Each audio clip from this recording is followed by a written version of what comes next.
They turned her away before the cup touched wood. Ruth Talley stood at the Dry Willow Cafe counter. The bell over the door still trembled from her entry. When she drew a coin from her glove, the cook lifted a hand. "Not today," he said, eyes fixed where her jaw shone tight from the old burn. "Folks are eating." Silence fell. The coffee pot steamed. A boy's spoon hung mid-air. Chairs angled. Boots turned. Ruth kept her chin level. Scars are simply skin that learned twice, but hunger is a poor companion and pride an untamable one. A broad-shouldered man by the window stood so his chair spoke first, scraping. "Ma'am," he said, voice quiet but carrying. "You'll take my table." "Caleb Hart. I run cattle on Willow Draw. Sit, and let a man mind his manners." Ruth crossed the room and sat. Her hands trembled once, then went stone-still.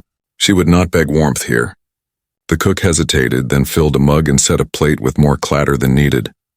"Miss Talley," Caleb said when the first swallow steadied her hands, "I've seen your work. Those tarps on the Greeley wagons, stitched like star maps. Your needle?" "My hands," she said, laying one gloved, one bare upon the table. "Canvas, saddle skirts, bedrolls? Quilts are when folks want something pretty. Strong seams are a kind of promise." "Then I have a promise to buy," Caleb said. "Foaling's near and spring lightning has its own mind. I aim to fit my barn with canvas guards and spark curtains so stray embers learn manners. My smith can hang the iron. I need a hand who thinks ahead of the weather." The cook snorted at "hand" as if the word could be too fine for a woman. Caleb didn't look up. "I'm short on patience for men who fear what they don't fight," he added. Not loud, just enough. Ruth cut her biscuit into small pieces and considered the room, then the man. "Lightning doesn't bargain," she said. "Fire respects no pedigree. You'll need canvas treated with alum and lye, and layered guards over the hinge gaps. I stitch fell seams double-lapped 4 to the thumb. Do you have measurements?" "In my head," he said, tipping a folded scrap from his vest, all the same, tidy lines and figures. "I meant to ask the moment I saw you pass the window. A good hand keeps promises even before speaking." Strength returned under hot gravy. "I can do the work," Ruth said. "My price is fair coin and the right to draw water from your well while I sow." "Done," Caleb said at once. "And you'll take your suppers with my crew." "A hand's not a hand if she eats outside with the dogs." The cook's ladle paused. Caleb's jaw worked once, choosing the cleanest word. "Decency's cheaper than wire," he said. "And it fences better." Wind pushed grit along Main Street. The world was as it had been a minute ago, except it wasn't. Choice is the hinge of a day. Ruth sipped coffee that no longer scalded and felt a room full of backs turn back into men. When she had eaten, she drew from her bag a stitched sample, a square of duck canvas sealed with potion and patience. She laid it flat. "This holds," she said. "Scrape a coal and it will char but not carry." Caleb touched the seam, testing the bite of the needle's path. He nodded. "We'll hitch a wagon," he said. "Come out to Willow Draw now if you're minded. The storm shelf is building past the mesa.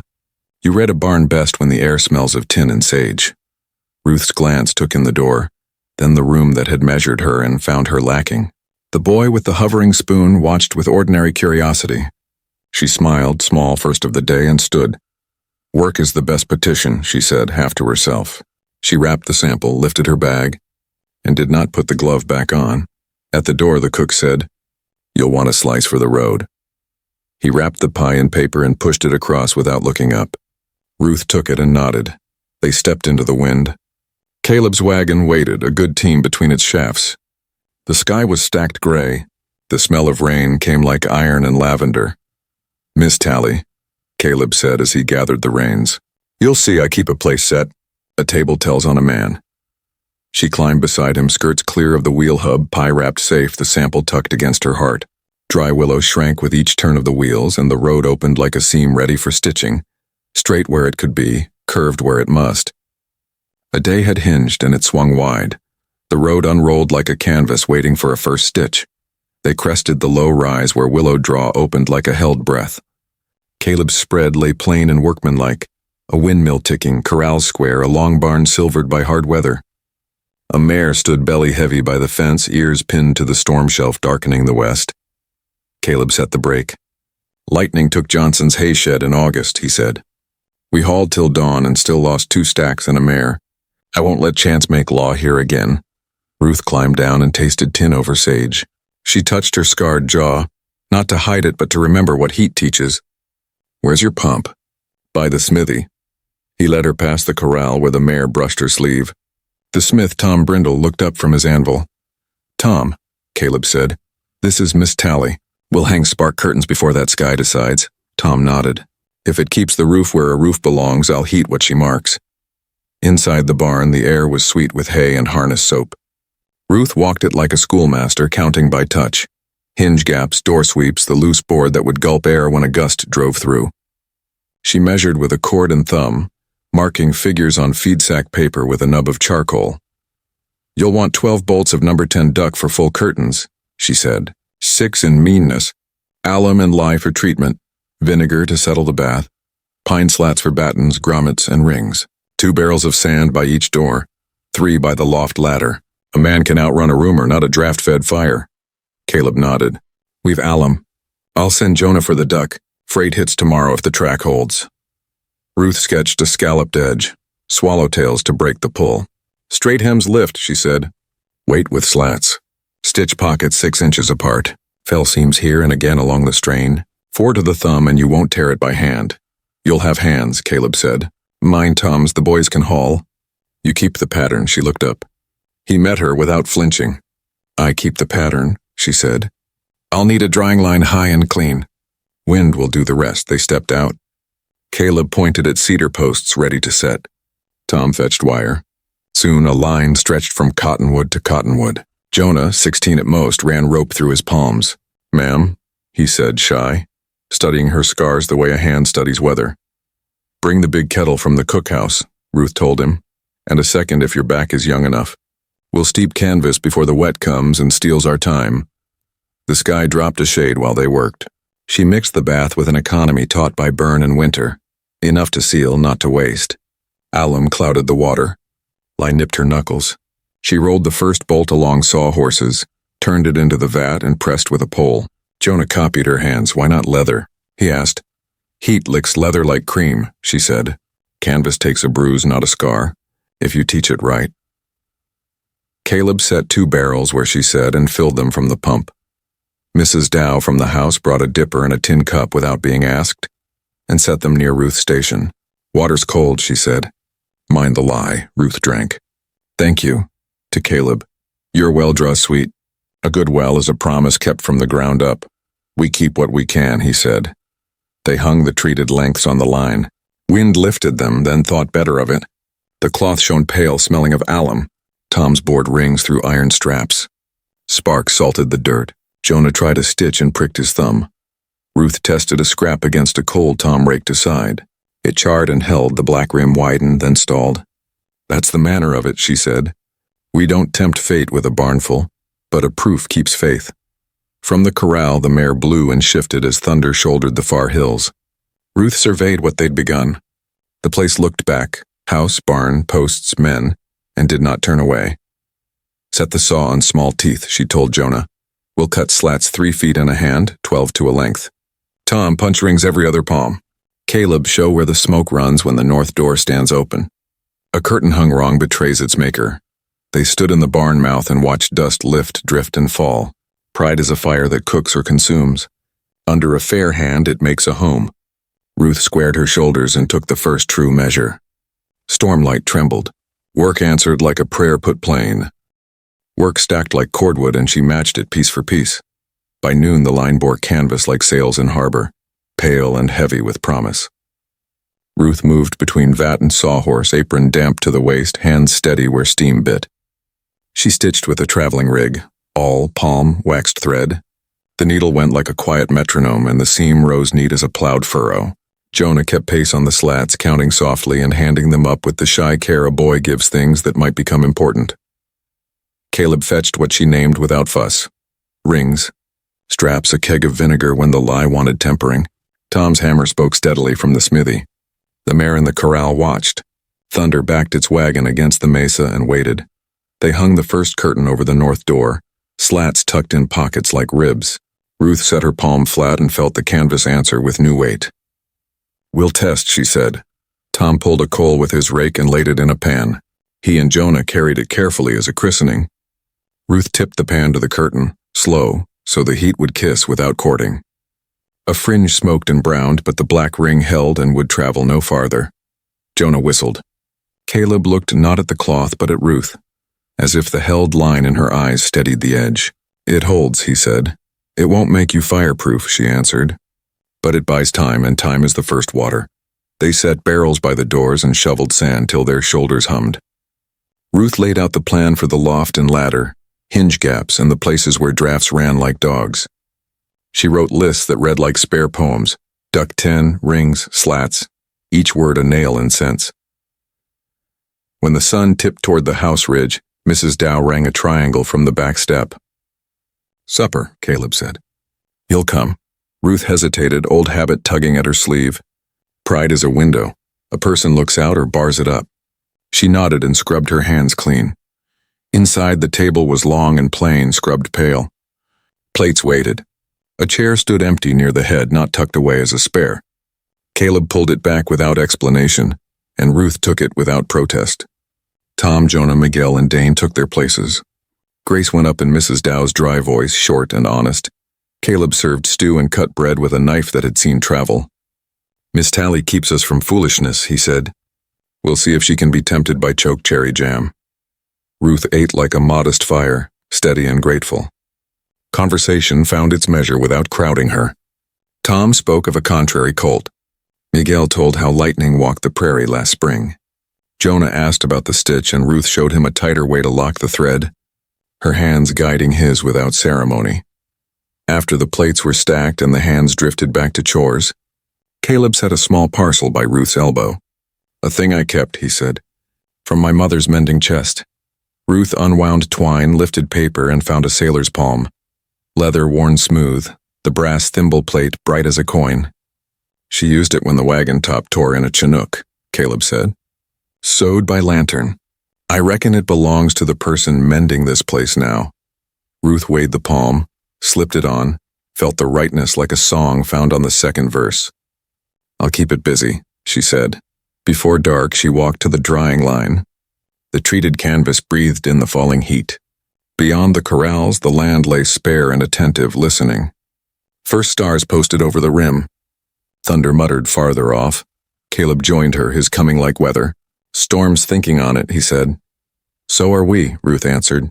He stood with hands on his hips, measuring futures. "There's decency in good work," he said. "It makes a place sit up straight." Ruth looked toward the barn where their curtains hung like folded wings and thought of the cafe where a cup couldn't find a table. "A place tells on its people," she said. "A table tells on a man." They went back by the path the broom had taken. In the doorway, Ruth paused, then slipped the sailor's palm back on. "A tool belongs closed when the weather is making up its mind." Behind them, plates dried in their rack. Ahead, the barn settled. Night gathered. The day had worked its length. The rest would have to be earned if the sky allowed it. On the line, canvas shivered once and steadied, like a colt taking its first bridle and thinking twice before fighting it. That was promise enough for one evening. The colt's hind legs snapped like a whip and found flesh. Jonah had the halter and Dane the gate, and the young bay went crosswise in the aisle when thunder buttoned the sky. The kick laid open Jonah's forearm from wrist to mid-bone. He stared at the bright line a breath too long, then the red came, quick and sure as spring flood. "Hold." Ruth's voice cut through chaff and iron. "Tom, boil that kettle. Mrs. Dow, clean clothes. Caleb, above the elbow hard." She slid her hand under Jonah's, turned the wound to the light and tied a bandana quick as a prayer, one knot, then another. "Breathe like you're counting fence posts," she said to the boy, calm as a clock. Caleb's fingers closed where she pointed, his thumb finding the artery with a horseman's unthinking skill. Ruth rinsed the cut with cool water first because shock was a thief, then with boiled water when it sang. The blood slowed to a steady complaint. She set her packing on a clean grain sack. Waxed thread, a curved saddler's needle, the sailor's palm. She held the needle in the tongs over steam, watched it dull from shine, then dipped it in whiskey and let it dry in the air. "Can you sew skin?" Dane asked, eyes wide as a lantern. "I can keep it together till it learns how," Ruth said.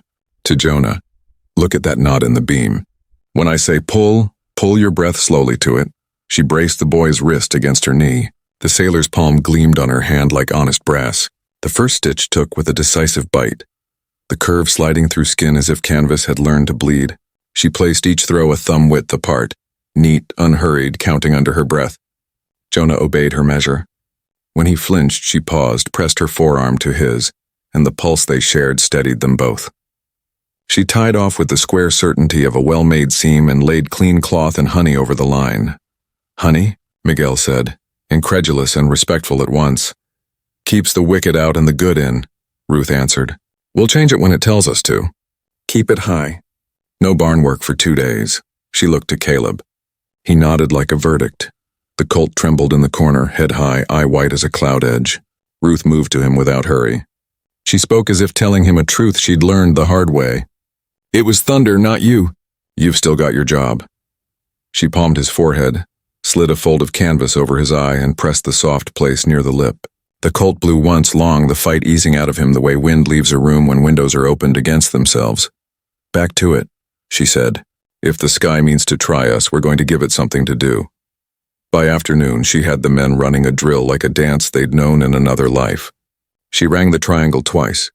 Tom and Dane hit the north barrels, Jonah allowed the bell, and nothing else counted the beats. Miguel rolled the sand sled to the loft ladder.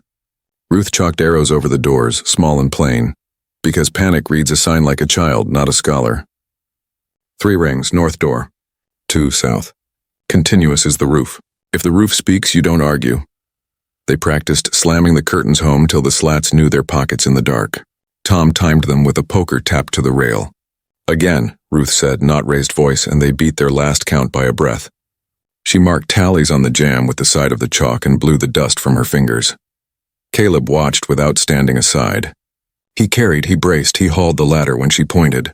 When he did speak, it was the sort of talk that gave a man back to himself. "You've sure hands, Miss Tally," he said as they hung the east curtain. "Never seen a hurt come out looking more like it meant to." "Skin wants to be whole," she said. "Same as a barn." Quiet rolled in with the evening like a wagon under canvas. After the bowls were washed and the lamps trimmed, Ruth sat on the back step with her kit open. Jonah slept with his arm slung from a scarf Caleb tied in one clean knot. Mrs. Dow had left a saucer of jam by Ruth's elbow without the bother of asking. The land had the soft color of unbleached cloth. Caleb came with 2 tin cups. "The kettle doesn't judge time when it's asked for," he said, and handed her coffee. He looked toward the barn, its doors breathing a little with the change of heat tonight. "Lost a mare in August," he said, the words level but heavy in the hand. "She burned through the halter rope before I could cut it. Took the best part of a minute. Felt like I owed the world a year." Ruth traced the edge of the sailor's palm with her thumb. "Fire is a quick thief and a slow teacher," she said. "It took from me what it fancied. It left me careful, and that's a coin a person can spend. Folks in town don't spend easy," he said, not asking a thing, just saying what they both knew. "A table tells on a man," she answered, and felt the chair she'd sat in at supper like a proof that didn't need arguing. They listened to the frogs take up their small music. The storm held off, the sky thinking like a trader who wants the better of a deal. Ruth stitched a tear in her apron with the neat, distracted touch of someone who mends while her mind is setting fences. The angle of the next curtain, the way wind curled under eaves, the soft order of men who had been given a job that suited their hands. When she rose, she checked the knot on Jonah's sling and set the triangle within easy reach. Work had turned the day toward order. Order, in turn, had made space enough for rest. In her narrow room, she laid the sailor's palm on the table beside her bag. The scar on her jaw itched in the old way before weather. She pressed it once and let it be. The barn settled. The house sighed. Somewhere past the draw, a coyote wrote its sharp name on the dark and was answered only by distance. She slept with her boots lined neatly beneath the bed, the way a traveler does. The storm would come when it decided. She had made the place ready to hold as long as it could. That tonight was promise enough. The kettle spoke first before the storm. Ruth rose and set her palm on the table where the sailor's brace waited. Her room held the plain things that keep life moving: needle, cord, canvas, a window open to gray. She stepped into a house that breathed like a barn after work. On the back step, morning held its breath. Caleb stood by the rail with his hat in his hand. "Sky's made up half its mind," he said. "Half minds start trouble," she said, and poured 2 cups. Her scar read the weather. It pulsed once and settled. I'll finish the south curtain before noon. If freight comes, we'll hang the loft run. It'll come, Caleb said. Train-made woolcut. Jonah's itching to ride. He'll carry only what the arm allows, she said. They walked into the barn to read what the night had written. Sand sat where they'd left it. Ruth checked chalk arrows and ring counts, rubbed away a smudge, and drew the line back clear. Some men fuss with tools like they're courting, Caleb said. You handle them like kin. Kin can be trouble, she said, but family holds. She touched the curtain with her knuckles. Fire taught me to take what steadies and set it where fear wants to live. Town'll see you today, he said. Freight yard's a crowd. You mind it? I mind nothing with a price I can count, she said. I'll wear my work. By 9, they hitched the wagon. Jonah climbed carefully, his sling neat as a church knot. Mrs. Dow tucked bread under the seat. Bring back alum if they have it, she told Ruth, and stout thread. The cafe stood open to steam and opinion. The freight platform offered bolts of duck, rope, kegs chalked with numbers. Sheriff Alder watched from the depot shade. Caleb stepped down and offered Ruth a hand as if the planks required courtesy.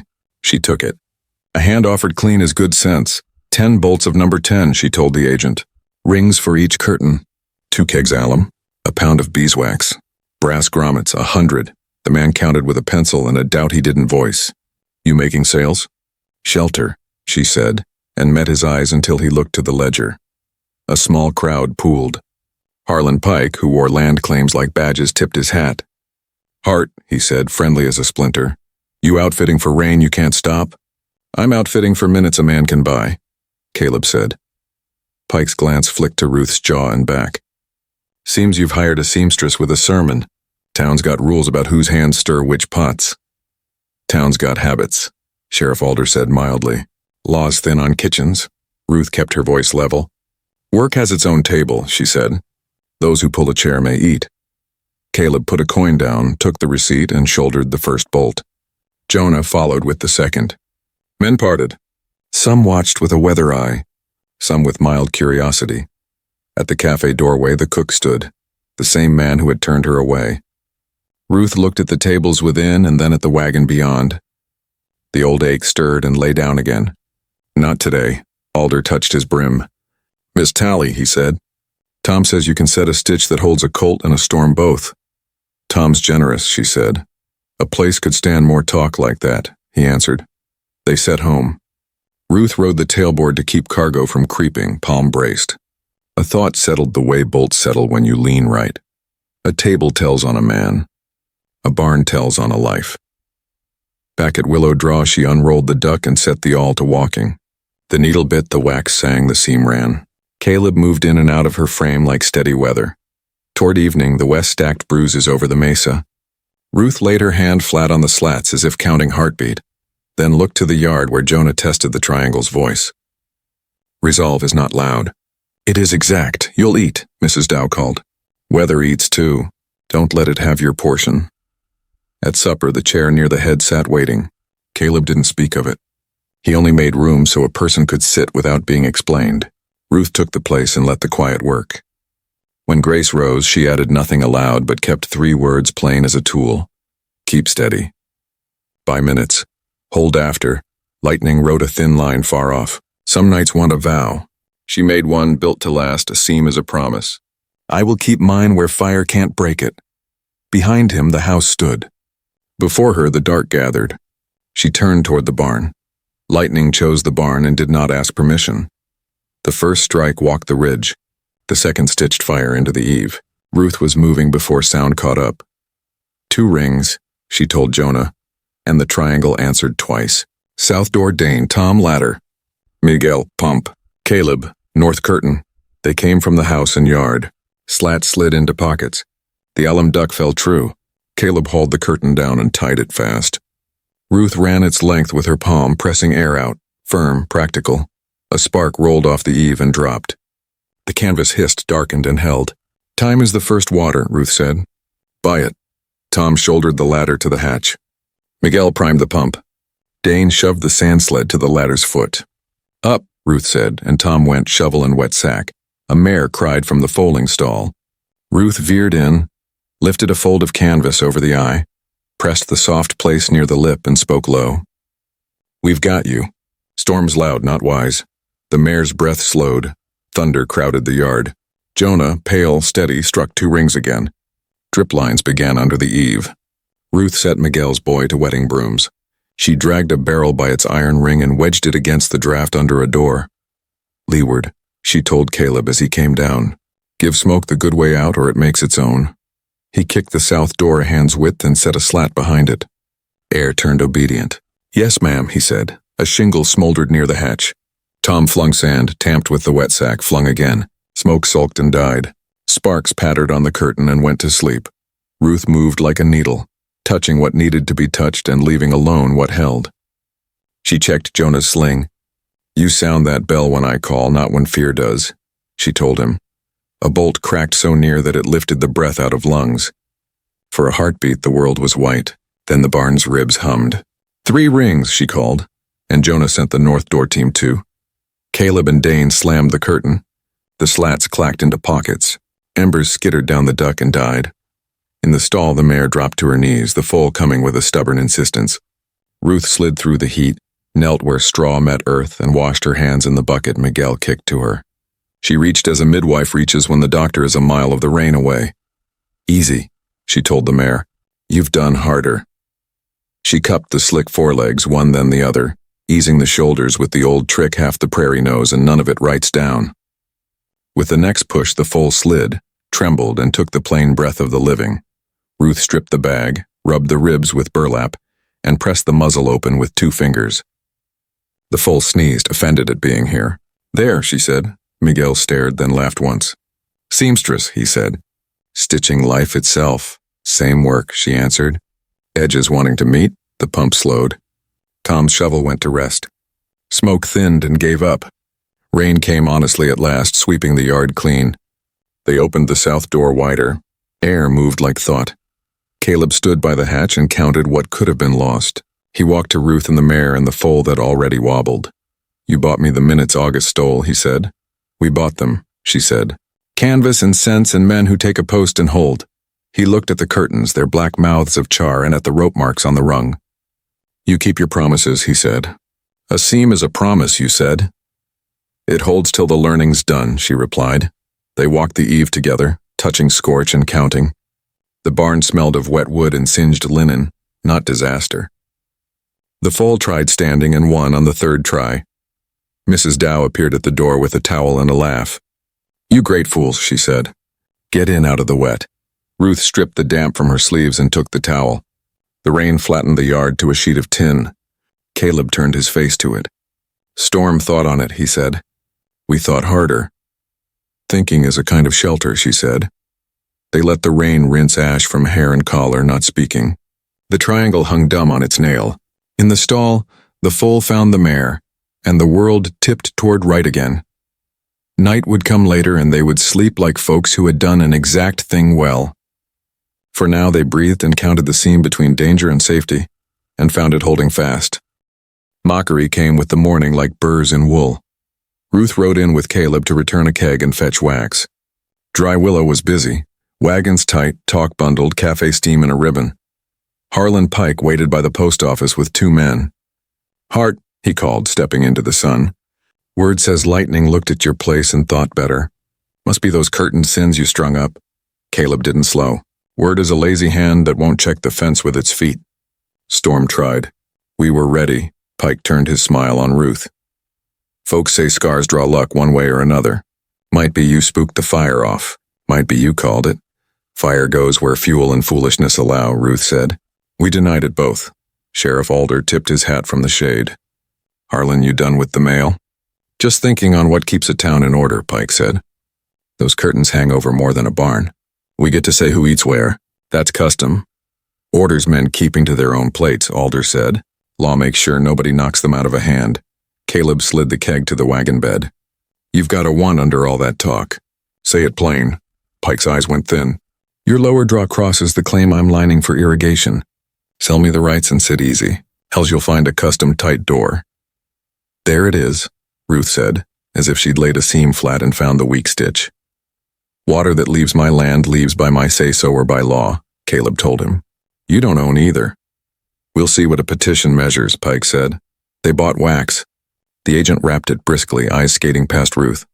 At the cafe door, the cook stood, wiping a cup. Caleb said, 2 coffees to the steps. Nobody's asking to break your habits, just to show them to yourself.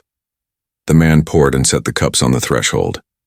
Ruth drank in the sun while people watched the way they watch a horse decide where it will stand. On the ride out, she looked back once and saw Pike still in the shade, making a list with his smile. At Willow Doctor, all the drying line hung slack, and one slat lay in the dirt where no wind had business. The knot was cut clean as a thought you don't say aloud. Careless doesn't carry a knife this sharp, Ruth said. Leave a rope and wait for the weather to finish the job, Caleb answered. Ruth retied the line with a hitch a thief would curse. We fix what's in front of us, she said, and set a watch. They worked the day to its length. Tom raised the south curtain. Miguel set a shelf for sand scoops where any hand could find them in the dark. Mrs. Dow baked loaves that said the world still meant to turn. Toward evening, a wagon from the far flats threw dust down the lane. A woman rode the bench, a bundle tight against her chest, and unfolded a blanket to show a child. The face was too still in the wrong places and too hot in the others. Fever, she said. Doctor's off past Wolcott. Folks said the woman here knows stitches and scents. Ruth took the child without asking permission. She didn't need to. Water to boil, she said. Cool clothes, shade hone ye if the throat agrees. Caleb lifted the woman down. Ruth laid the boy on the washroom table and counted breaths. The skin sang heat. The eyes chased nothing. She dampened linen and worked the fire like a stubborn knot. Patient, exact, unafraid of time. Tell me his story, she said. Callum, the woman whispered, ran in the rain and came back hot. He won't drink. He sleeps unless I shake him. Fire of a different sort, Ruth said. It listens to steady hands.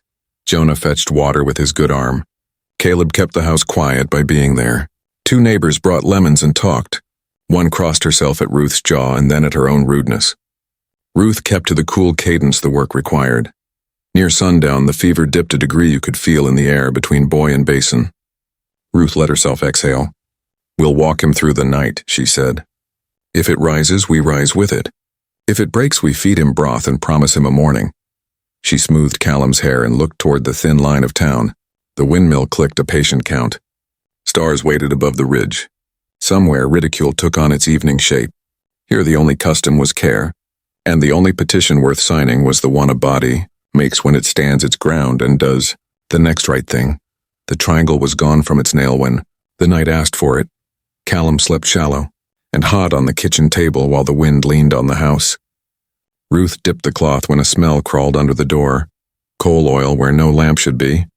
2 rings, she said, reaching for the alarm that wasn't there.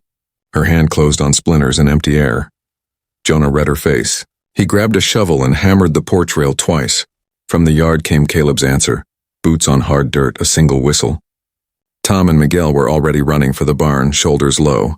A dull bloom showed beyond the haystack. Ruth found a broken neck bottle at the stack's foot. They poured it, she said. Not lightning. Caleb hit the pump and Miguel heaved water while Tom hauled the sand sled. Slats slid home. Curtains dropped. The alum duck took sparks like a sober man takes an insult. Seen, Wade let go. Ruth pushed Jonah toward the doorway. Keep to Callum. Boil water. Wet cloths. Oh, hero.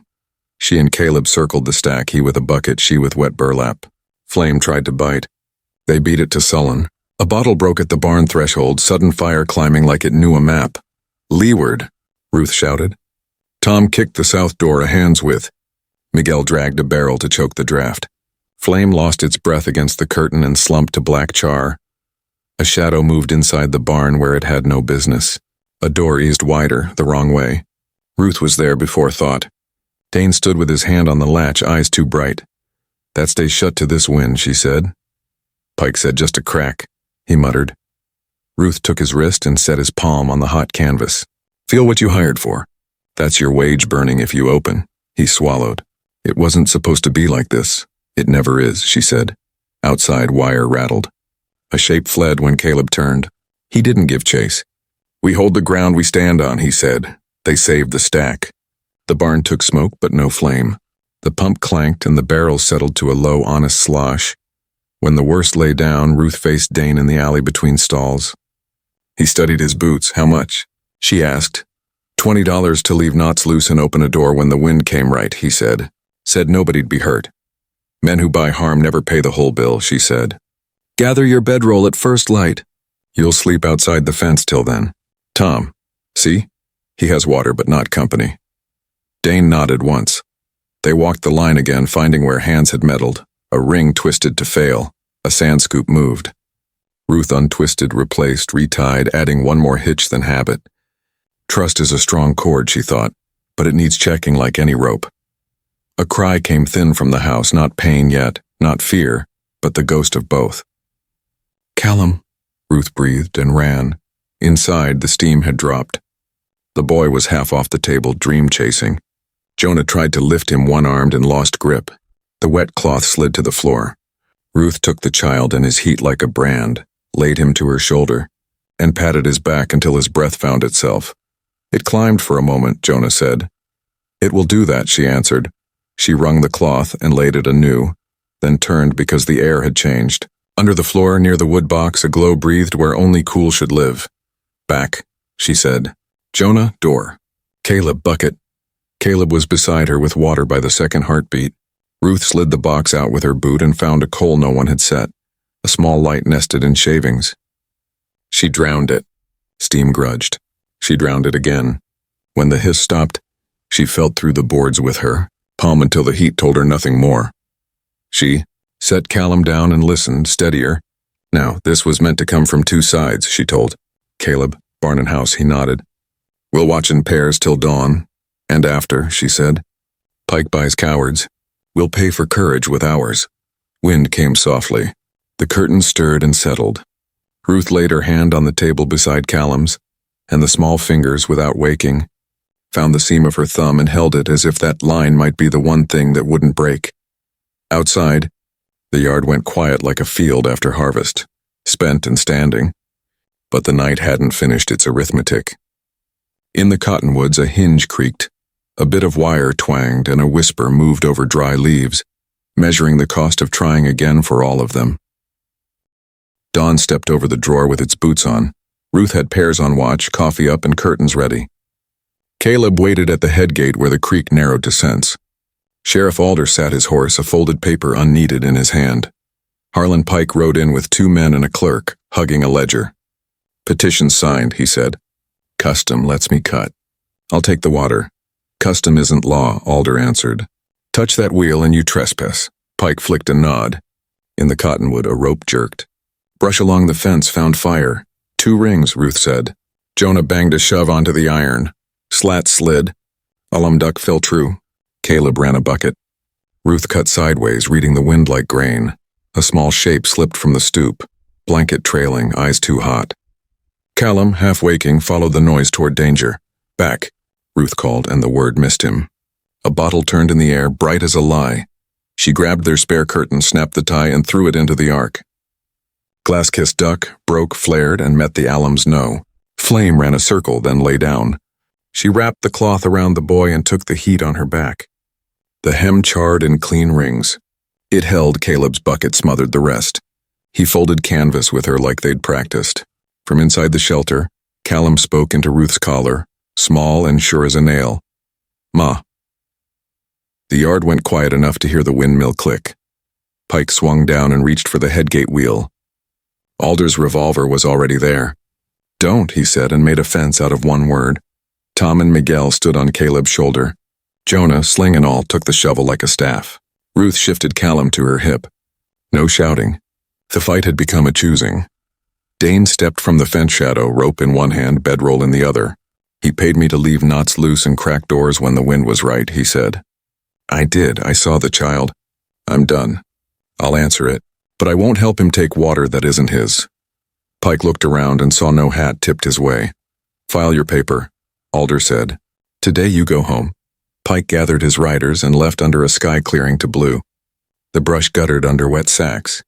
The curtains hung sound with black rims that would teach for years. Ruth pulled the canvas back from Callum's face. He settled and found the seam of her thumb with his palm. Like that line was the hinge of the world. She set him on the bench. His fever had already climbed down a rung. Caleb took off his hat, not for manners but for truth. He brought out a ring worn bright by honest use. A table tells on a man, he said, so all could hear. Mine has a place set you've already filled with your work, Ruth Tally. If you'll take the chair in my name, I'll see this house and this drawer know you're keeping as long as I have days. Ruth looked at the saved barn, at men standing square because they had chosen it, at the boy who had named her like lightning names a ridge. Pride rose, the kind that steadies, not the kind that shuts doors. Yes, she said. He slid the ring onto her working hand, where the sailor's palm would polish it. Mrs. Dow laughed and went for bread. Tom whooped once and then busied himself. Miguel crossed himself. Jonah rang the triangle 3 bright times and the sound turned alarm into celebration. They walked the line because work has its rights. Ruth checked knots and added one more hitch where night had taught her. Caleb counted each black ring along the eaves like a ledger that finally told the truth. Alder folded his paper. The law had spent only breath. Dane rolled his bed to the edge. I'll ride in with the sheriff, he said. I'll tell it all.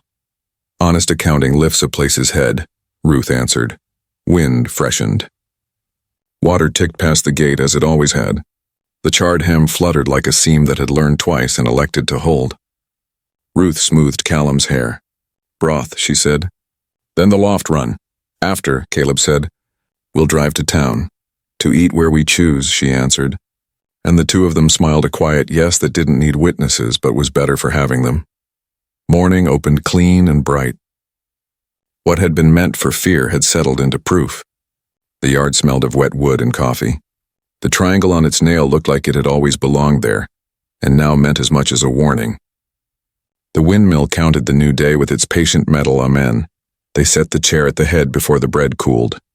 By noon, the yard smelled of juniper smoke and fresh loaves. Mrs. Dow's triangle rang not for trouble but for gathering. 3 bright notes. Neighbors came with dishes under towels, children chasing shade. The windmill kept time. The barn doors stood open, the black rings along the eaves preaching. We learned twice and held. Sheriff Alder arrived with Dane beside him, looking like a man meaning to confess. Alder tapped a paper. Pike's gone to Cheyenne to answer to a judge, he said. A man who pays for cowardice learns the price in public. Dane will work off what he owes where the jail has chores. Dane looked at Ruth, then the men of Willow Draw. I took money to turn a latch, he said. I turned it once. I am sorry. I will answer it, Ruth nodded. You know the seam you broke, she said. Spend your stitches straight and long. She held out the sailor's palm. He touched it like greeting the tool would save his hands. Caleb set his hat on the peg and lifted the ring bright on Ruth's working hand, so all could see what had been spoken already. You've eaten at my table while trouble looked over the fence, he said. Eat to honor what stood between us and fire and to set a place the right way. Ruth Tally keeps this house as she kept this barn. She has my name and I have her keeping. They cheered in the unlearned way of decent folks, short and real. Ruth felt a different heat rise. She cut bread with a knife used for work and now for ceremony. Callum, thinner and steadier, sat between Jonah and Miguel with broth. When Ruth passed, his hand found her skirt and anchored there with the ordinary courage of children. Ma, he said again, not loud, as if reminding the day to keep its promise. In the afternoon, Caleb led them to the barn. He touched the charred rings like a preacher lays a finger on scripture. This, he said, is what a kept promise looks like when weather tries it. Canvas, sand, a bell held ready. Hands that don't wait to be asked twice. He pointed to the triangle. This steel spoke fear once. It will speak feast as often as we let it. Ruth showed the curtains plain and proud. Slats in pockets. Pockets 6 inches. Fell seams run so true a bullet would be tempted to follow. She laid a scrap of coal and let the crowd see how the black spread and stopped. She spoke the small sentences that put pride back in her hands. Time is the first water. Edges want to meet. A seam is a promise. Toward evening, the light thinned to the color of rinsed linen. The long table wore plates and cups, butter and jam, beans and meat. Caleb pulled Ruth's chair back and waited until she sat. The place at the head looked not like a throne, only a duty. That suited them. Alder asked a blessing that sounded like a ledger brought current. Bread passed one way and stories the other. They told about the storm as people do when danger has turned into a thing you can name. Someone began a tune. Someone else knew the harmony. Work loosened into music. When stars posted above the cottonwoods, Caleb stood and lifted his cup so quietly came where it needed. Folks will tell this one, he said. They'll say lightning chose a barn and found it stubborn. They'll say a boy's ma settled an argument a petition never could. They'll say a scarred woman sewed a fence of canvas and courage and set a table that knows its own. He looked at Ruth and did not look away. They'll say Willow Draw learned twice and held. This is how the older hands repeat it when they sit a shade side of noon and the young ones want a story that tastes of smoke and bread. A rancher set a place and meant it. A quilter kept a seam and made it home. The town, seeing both, walked a little straighter. That's how this one made history without firing a shot, which we couldn't account for. The triangle rang once more for cake and coffee. Ruth laughed, a sound not often heard and better for the saving of it. She touched the sailor's palm, the ring bright beneath it, and counted the beats of a life settling toward the right. The windmill kept its amen, and the chair at the head stayed set for whoever needed the truth it promised. If this warmed you, subscribe to the channel and share this tale. Want more gritty, hopeful frontier romances? Say, tell me another.